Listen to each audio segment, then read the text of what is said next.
ఎట్టకేలకు నిడదవోలు రైల్వే స్టేషన్ని అక్కడ ప్రయాణికుల్ని రైల్వే శాఖ గుర్తించిందనే చెప్పాలి. ఎందుకంటే ఎప్పటి నుంచో డిమాండ్లో ఉన్న ఎల్టీటీ ట్రైన్కి అక్కడ స్టాపేజ్ ఇచ్చారు. సెప్టెంబర్ 5వ తారీఖు నుంచి ఈ వైజాగ్ టు ఎల్టీటీ వెళ్ళే ట్రైన్కి నిడదవోలులో స్టాపేజ్ వచ్చింది. ముందుగా ప్రయోగాత్మకంగా స్టాపేజ్ కల్పించారు సెప్టెంబర్ 5 నుంచి. బట్ ఇంకా అది కంటిన్యూ చేస్తారన్నమాట. ముందుగా ప్రయోగాత్మకంగానే అక్కడ పెట్టి వస్తున్నటువంటి ట్రాఫిక్ అది ఎలా ఉంది, ఎంతమంది జనం ఎక్కుతున్నారు, ఎంతమంది దిగుతున్నారు, ఇవన్నీ కొంతకాలం చెక్ చేసుకుని తర్వాత దాన్ని కంటిన్యూ చేస్తారు. యాక్చువల్గా ఎప్పటి నుంచో ఉన్న డిమాండ్ కాబట్టి అది సక్సెస్ అయిపోతుంది. దాంట్లో ఏ డౌట్ లేదు. అదే పర్మనెంట్ అయిపోతుంది అనమాట.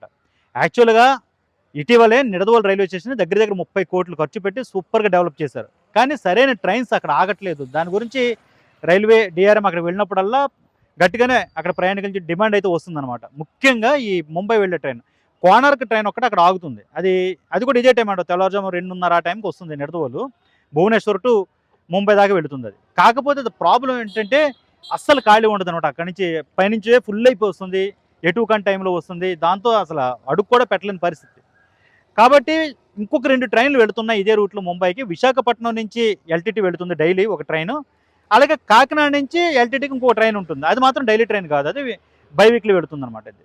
సో వీటిని దృష్టిలో పెట్టుకుని వీటిలో ఏదో దానికి హాల్ట్ ఇవ్వండి అని అడుగుతూ వచ్చారు. యాక్చువల్గా కాకినాడ నుంచి వెళ్ళే ట్రైన్కి హాల్ట్ ఇచ్చుంటే ఇంకా బాగుండేది. ఎందుకంటే అది మార్నింగ్ 11 అంటే 10:30 నుంచి 11 మధ్యలో నిడదవోలు దాటుకుని వెళుతుంది. అది కాకినాడ నుంచే ప్రారంభం అవుతుంది కాబట్టి ట్రైన్ మొత్తం అక్కడ ఖాళీగా ఉంటుంది అనమాట. రిజర్వేషన్ చేసుకోవడం కూడా ఈజీగా ఉంటుంది, బర్తలు దొరకడానికి కోట.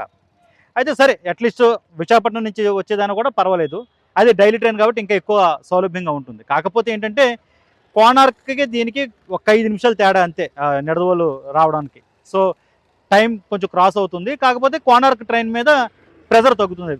జనరల్ టికెట్స్ పరంగా కావచ్చు, లేదు స్లీపరు లేదా రిజర్వేషన్ టికెట్స్ పరంగా కావచ్చు, ప్రెజర్ అయితే చాలా వరకు తగ్గుతుంది ఇప్పుడు ఈ విశాఖపట్నం ఎల్టీటీ ట్రైన్కి హాల్ట్ ఇవ్వడం వల్ల. పైపెచ్చి ఈ ట్రైన్, ఈ విశాఖపట్నం నుంచి ఎల్టీటీ వెళ్ళే ట్రైన్ నిడదవోలు నుంచి మళ్ళీ టర్న్ తీసుకుని తణుకు, భీమవరం, ఈ గుడివాడ మీదుగా విజయవాడ టచ్ చేసుకుని వెళుతుంది అనమాట. కాబట్టి ఆ లైన్కి కూడా కవర్ అవుతుంది. ఒక ముంబై వెళ్ళడానికి ఒక కొత్త ట్రైన్ వచ్చినట్టు అవుతుంది. కాకినాడ నుంచి ఎల్టీటీ వెళ్ళే ట్రైన్కి అయితేనేమో డైరెక్ట్ తాడేపల్లిగూడెం నుంచి వెళ్ళిపోతుంది. నిడదవోలు, తాడేపల్లిగూడెం, ఏలూరు, విజయవాడ వెళ్ళిపోతుంది. సో ఇవన్నీ ఆలోచించే ఈ టోటల్ రౌండ్ తిరిగి వెళ్ళే ట్రైన్కి ఇక్కడ హాల్టింగ్ ఇచ్చారనమాట. చాలా మంచి నిర్ణయం ఇది రైల్వే శాఖ నుంచి. సెప్టెంబర్ 5వ తారీఖు నుంచి నిడదవోలులో ఈ ముంబై ఎల్టీటీ నుంచి, అంటే ఎల్టీటీ నుంచి వైజాగ్ నుంచి ఎల్టీటీ వెళ్ళే ట్రైన్కి హాల్ట్ అయితే ఇవ్వడం జరిగింది. సో ఇవి కాకుండా ఇంకొక 2 ట్రైన్లు అయితే ఉన్నాయి. ఆ 2 ట్రైన్లు కూడా అక్కడ హాల్ట్ ఇస్తే బాగుంటుంది. ఒకటి ఢిల్లీకి వెళ్ళే ట్రైన్ స్వర్ణ జయంతి కానీ, ఆంధ్రప్రదేశ్ ట్రైన్ కానీ, లేదు జన్మభూమికి కావాలి. ఎందుకంటే సికింద్రాబాద్ వెళ్ళడానికి డే టైం ట్రైన్ తక్కువ రేటుతో వెళ్ళే అవకాశం ఉన్న ట్రైన్ అది. కాబట్టి ఆ రెండింటికి కూడా హాల్టింగ్ అడుగుతున్నారు. మరి ఆ రెండింటిని కూడా రైల్వే శాఖ గుర్తిస్తుందేమో చూడాలి. బట్ ఏమైనప్పటికీ నిడదవోలుకి సంబంధించినంత వరకు కూడా ఇది ఒక మంచి అప్డేట్ అనే చెప్పాలి రైల్వే శాఖ పరంగా.